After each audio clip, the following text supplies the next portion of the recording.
একেবারে সংক্ষেপে 7 দিন জানবো ইনশাআল্লাহ। একেবারে জেনে আখেরি মোনাজাত শেষে তারপর আপনার বাসায় যাবেন। রাজি আছেন ইনশাআল্লাহ? তার আগে কার চলে যাবেন? জানেন না? থাকবেন থাকবেন। আল্লাহ শেষ পর্যন্ত থাকার তৌফিক দান করুন। বলে আমিন। আমাদের আজকের যে প্রোগ্রাম, এটা অন্যান্য প্রোগ্রামের চেয়ে একটু ভিন্ন।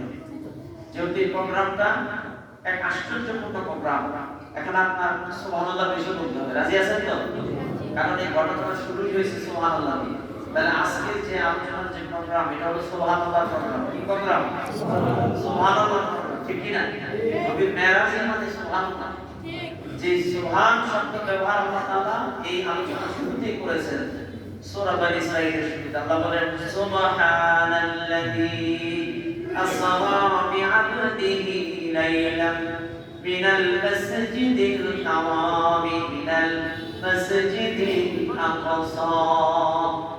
আল্লাহ সুবহানাহু ওয়া তাআলা আজকের এই আলোচ্য বিষয়ের উপরে প্রথমেই সুবহান শব্দটি ব্যবহার করেছেন। তার বোঝা যায় এই ঘটনাটা অন্যান্য 8-10টা সাধারণ ঘটনার মতন কোনো ঘটনা নয়।